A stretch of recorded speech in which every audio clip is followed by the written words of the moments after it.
Hello, I'm Brian Mason from Liberty Defence. If you have been accused of indecent exposure, you may be feeling shocked, embarrassed, frightened, and unsure what to do next. An allegation like this can affect every part of your life, your family, your work, your reputation, and your future. You may have been contacted by the police, invited to a voluntary interview, or told that a complaint has been made against you. The most important thing is to understand this: an allegation is not the same as guilt, but it is serious, and the way you respond at the beginning can make a real difference. Before you speak to the police, before you try to explain yourself to anyone else, and before you contact the person who has made the allegation, you should get specialist legal advice. Indecent exposure is dealt with under Section 66 of the Sexual Offences Act 2003. In simple terms, the prosecution has to prove that a person intentionally exposed their genitals and that they intended someone to see them and be caused alarm or distress. That means that the case is not just about whether exposure happened. The prosecution must also prove intent. Was the exposure deliberate? Was it the genitals that were exposed? Was there an intention that someone would see? And was there an intention to cause alarm or distress? These details matter, and some cases involve what happened commonly called flashing. Others may involve allegations arising from public nudity, a misunderstanding, accidental exposure, mistaken identity, or a situation where the behaviour has been interpreted in a way the accused person strongly disputes. This is why early legal advice is so important. These cases often turn on careful, factual detail.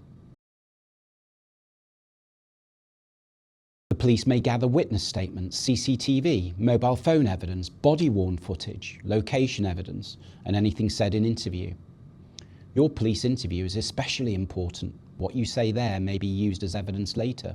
It can shape the investigation, influence whether you are charged, and affect how the prosecution views the case. A defence may involve showing that there was no intent to cause alarm or distress, that the exposure was accidental, that the behaviour has been misunderstood, that the identification evidence is unreliable, or that the evidence is simply not strong enough.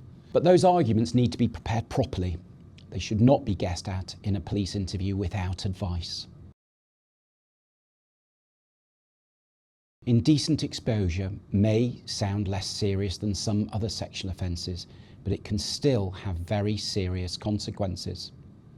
A conviction can lead to a criminal record, a community order, a prison sentence, in more serious cases, and possible sex offender notification requirements. It may also affect employment, family relationships, travel, professional registration, and reputation. A general criminal lawyer may not always understand the specific pressures and evidence issues in sexual offence allegations. At Liberty Defence, we look carefully at the evidence, the allegation, the surrounding circumstances, and the legal ingredients the prosecution must prove. Where appropriate, we can engage with the police or CPS before charge and argue that there is insufficient evidence to proceed. Liberty Defence provides discreet, confidential and non-judgmental advice to people accused of sexual offences. We understand that many people who contact us have never been in trouble before with the police.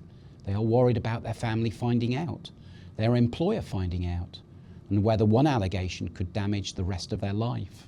Our role is to protect your position from the earliest stage, prepare you properly, and give you clear advice about what to do next. If you have been accused of indecent exposure, do not contact the complainant, do not discuss the allegation widely, do not attend the police interview without legal advice. Contact Liberty Defence today for a confidential consultation with the specialist indecent exposure defence lawyer. The sooner you get advice, the sooner we can start protecting you.